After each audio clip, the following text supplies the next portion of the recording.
E aí, pessoal? Sejam muito bem-vindos a mais uma análise detalhada. Para quem respira tecnologia e qualidade de software, provar a nossa expertise não é só um detalhe, né? É absolutamente fundamental. Então, hoje, a gente vai mergulhar direto no roteiro definitivo para conquistar a certificação ISTQB Certified Tester Foundation Level, a famosa CTFL, focando na versão 4.0. Vamos destrinchar a estrutura, os segredos daqueles sílabos e como funciona a mecânica exata da prova. A ideia aqui é pegar todo aquele mar de informações complexas e transformar num caminho super claro e estratégico para o sucesso profissional. Bora lá? A nossa pauta de hoje está dividida em 5 partes bem diretas. Vamos passar pela certificação CTFL 4.0 em si, depois pela estrutura dos sílabos, entender os níveis cognitivos de aprendizagem, ver como é o exame de certificação e fechar com preparação e fontes oficiais. Seção 1. A certificação CTFL 4.0, estabelecendo o padrão global para testes de software. Entrando na seção 2, a estrutura dos sílabos. Vamos desmembrar os requisitos centrais. Olha só, a certificação inteira gira em torno de um único documento central, os sílabos. Aqui não tem espaço para achismo, tá? Todo o conteúdo que a gente precisa está explicitamente contido nele. E quando analisamos as exigências de treinamento, a precisão do conselho é bem interessante. O documento abrange 6 capítulos passíveis de exame e exige um mínimo exato de 1.135 minutos de instrução para cursos oficiais. Isso dá quase 19 horas de conteúdo denso. Mas repara bem nessa última linha. Só o capítulo 1 pede 180 minutos de foco. Isso não está ali à toa.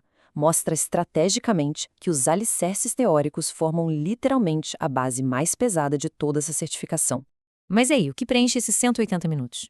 Bom, o capítulo 1 vai cobrir exatamente o porquê de testarmos e quais princípios guiam essas ações.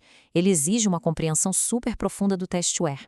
Sabe aqueles artefatos que produzimos, tipo planos de teste, cronogramas e registros de riscos? Então, outro ponto absolutamente vital que eles destacam é a rastreabilidade. É aquela capacidade de ligar a base de teste aos casos de teste e aos defeitos encontrados, o que é essencial para avaliar a cobertura e o impacto de qualquer mudança.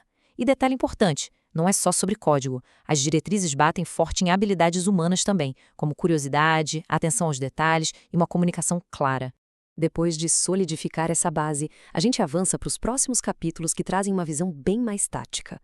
O capítulo 2 insere os testes lá dentro do ciclo de vida de desenvolvimento de software, englobando todas as práticas ágeis e DevOps.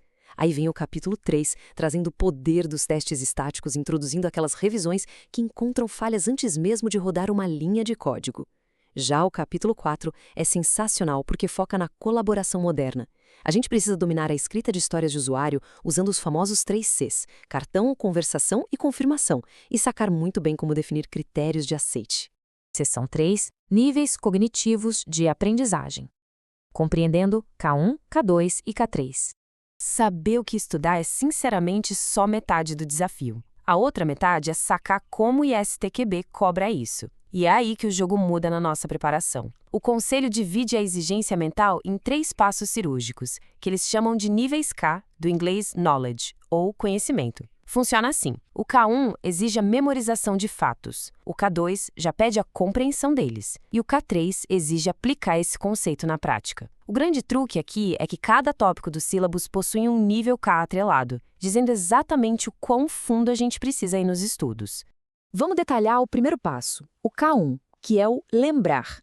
E isso ilustra brilhantemente o tamanho da abrangência da prova. Pelas regras oficiais, absolutamente todo o conteúdo dos capítulos 1 a 6 pode ser cobrado no nível K1. Ou seja, se tem uma palavra-chave logo ali no comecinho de um capítulo, a gente tem que ser capaz de reconhecer a definição exata dela, mesmo que ela nem seja muito detalhada nos objetivos principais de aprendizagem.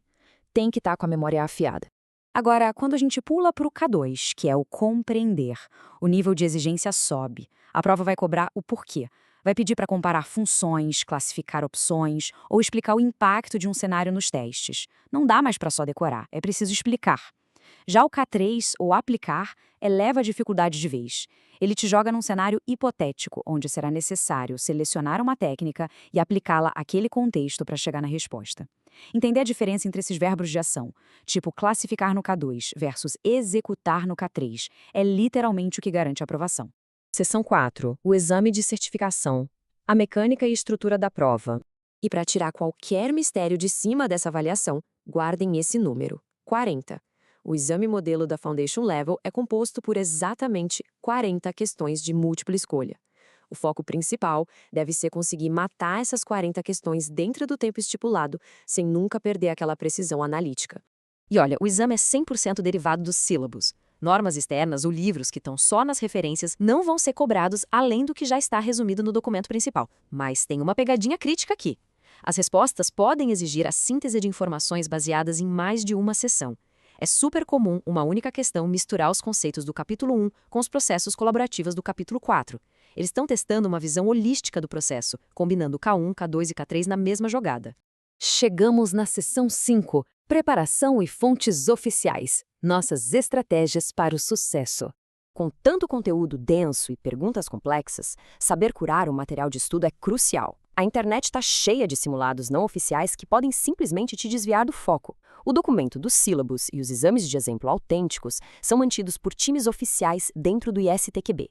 Aquela marca oficial atesta que o material foi rigorosamente revisado contra a versão 4.0.